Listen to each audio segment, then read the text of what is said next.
빌립보 교회에 보내는 바울의 편지 빌립보서 함께 말씀을 읽었습니다. 특별히 오늘 본문에는 예수님의 마음을 품으라 바울이 권면합니다. 너희 안에 이 마음을 품으라 곧 그리스도 예수의 마음이니. 너희 안에 품으라 예수님의 마음은 순종하는 마음이고 또 복종하는 마음이다. 그리고 6절부터 쭉 풀어서 바울이 설명하죠. 하나님과 본체시나 하나님과 동등됨을 취할 것으로 여기지 아니하시고 자기를 비워 종의 형체를 갖고 사람들과 같이 되신 주님의 마음을 본받으라. 자기를 낮추시고 죽기까지 복종하신 그 주님의 마음, 그 마음을 너희 안에 품으라 바울이 권면합니다. 빌립보 교회는 여성 리더십으로 좀 세워진 공동체였는데 공동체 안에 그런 일들이 있죠. 갈등이 좀 있었던 것 같습니다. 그래서 바울이 권면하는 거예요. 뒷부분에 가면은 누구누구에게 권면한다 이렇게 말하면서 오늘 본문에 바울이 권면한 것처럼 서로 순종하라. 그것이 예수님의 마음이다. 예수님도 하나님이셨지만 하나님이시기를 뒤로 하고 낮아지셨지 않느냐. 그 섬김 또 그 순종 때문에 우리가 구원받았다. 그 구원받은 우리도 그렇게 살아야 한다라는 것을 이제 교회에 권면하는 것이죠. 그리고 그때 예수님을 하나님이 높여주셨다라는 것도 바울이 말합니다. 그리고 12절에 가서 보면은 이것이 너희가 받은 그 구원을 현재적 내용으로 너희 삶 가운데 이루는 것이다 라는 것을 바울이 권면합니다. 12절에 보면 그러므로 이 앞부분에 예수 그리스도의 마음을 품으라. 예수님이 이렇게 하셨다. 그러므로 나의 사랑하는 자들아 너희가 나 있을 때뿐 아니라 더욱 지금 나 없을 때도 항상 복종하여 두렵고 떨림으로 너희 구원을 이루라. 우리는 이미 구원받은 하나님의 자녀들이죠. 그러나 동시에 우리가 받은 그 구원을 현재 이루어가는 성화의 모습이 있어야 합니다. 이 본문은 성화의 모습을 우리에게 말해주고 또 권면합니다. 두렵고 떨림으로 구원을 이루어가는 것. 그래서 13절부터 보면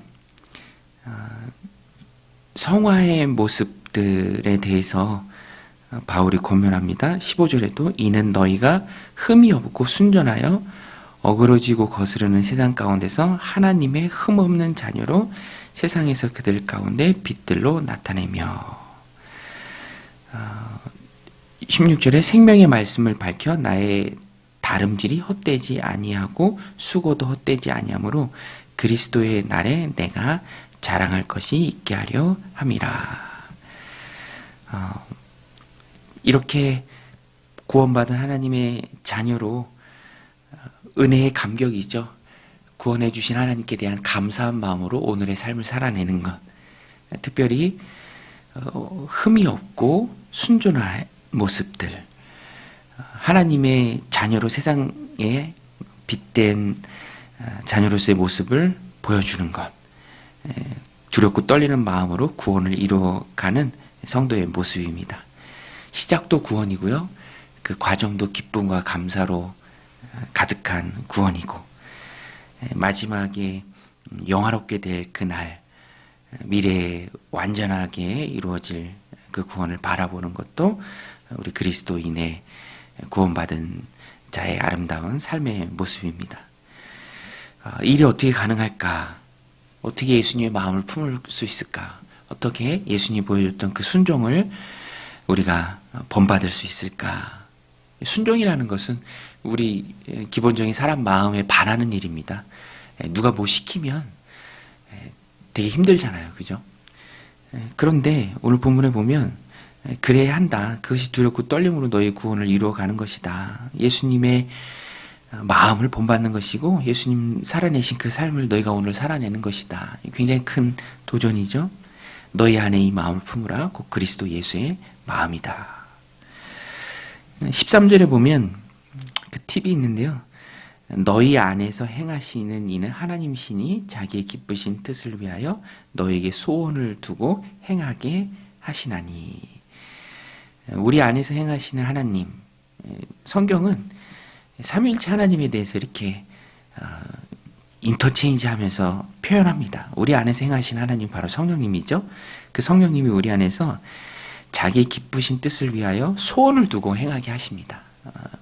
세번역 성경에 보면 하나님의 뜻대로 행할 것을 염원하게 하신다. 그리고 행하게 하신다. 성령님이 우리 안에서 역사하십니다. 그래서 우리가 예수님의 마음, 순종하는 마음 본받을 수 있는 것입니다. 내가 하는 것이 아니라 내 안에 성령님께서 그 마음까지도 주시고, 마음만 있는데 안 되면 얼마나 힘들어요. 마음도 있고 그것을 행할 수 있는 능력도 주십니다.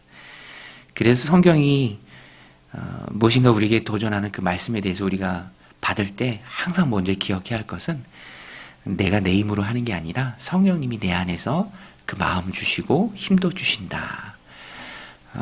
나는 포도나무에 너희는 가지니 너희가 내 안에 있으면 많은 열매를 맺는다. 라는 그 주님의 말씀을 우리가 늘 기억해야 합니다. 내가 한다라고 생각하면 그 순간 다 부담이죠. 너무너무 큰 부담입니다. 그런데 내 안에 성령님께서 하게 하신다. 나는 그 성령님의 음성을 듣고 또 순종하며 따라가기만 하면 된다라고 생각하면 훨씬 쉽게 느껴지죠. 우리 안에서 성령님이 예수님의 마음을 본받는 것, 두렵고 떨림으로 구원을 이루어가는 그 일을 행하시고요. 또 우리는 순종하며 나아가면 됩니다. 또 순종의 삶은 굉장히 큰 가치가 있습니다. 17절에 보면 바울의 자랑이 빌립보 교인들이에요. 사도행전 28장 마치고 로마에 이제 감금 상태로 있을 때 쓴 성경이 바로 빌립보서입니다. 2차 전도여행 때 전도해서 세운 교회죠. 바울은 지금 로마 감옥에 갇혀 있어서 옥중서신이죠.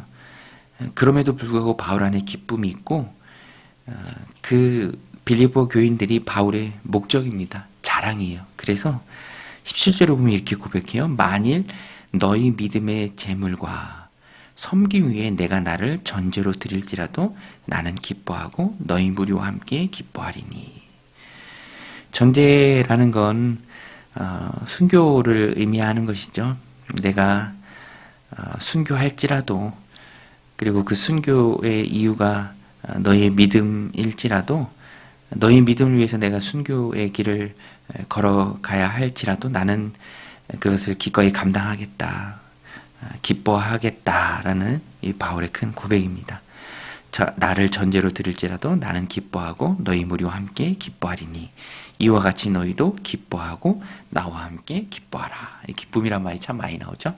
그래서 빌립보서를 기쁨의 서신이다 라고 부르기도 합니다. 순종의 삶은 그리스도의 성품에 참여하는 일로서 그것은 큰 기쁨입니다. 사도 바울에게도 기쁨이었고요. 사람들 사이에서도 기쁨이고 하나님께도 큰 기쁨입니다. 결국 두렵고 떨리는 마음으로 우리의 구원을 이루어가는 그것이 하나님 앞에 큰 기쁨이다라는 것입니다. 구원받은 우리, 칭의라고 하죠. 또 이루어가는 구원, 성화라고 합니다. 또 앞으로 완전해질 구원, 부활까지 포함해서 영화라고 이렇게 표현합니다. 다 하나님의 은혜고요. 그것이 다 기쁨, 또 감격, 또 하나님께 드리는 감사라는 것입니다.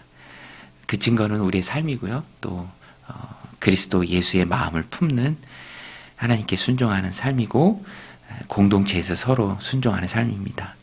오늘도 이 말씀 마음에 새기고 우리 안에 예수님의 마음을 품고 순종이 예수님의 마음을 품는 것입니다. 순종하면서 이제 자존심이 다 깎여 나가죠. 잘못된 에고, 자아들이 다 꺾여집니다. 그것이 성화고요. 두렵고 떨림으로 우리의 구원을 이루어가는 것입니다. 빌립보서 2장 바울의 마음이 잘 녹아있는 교인들을 향한 열망이 잘 녹아있는 말씀인데요. 오늘 우리를 향한 큰 도전입니다. 오늘 이 말씀 마음이 새기고 오늘 하루도 예수 그리스도의 마음으로 또 두렵고 떨림으로 순종함으로 구원을 이루어가는 성화의 길을 걸어가는 저 여러분들이 다 되시기를 주님의 이름으로 간절히 축원드립니다. 우리 같이 말씀 붙들고 함께 기도하며 나가겠습니다.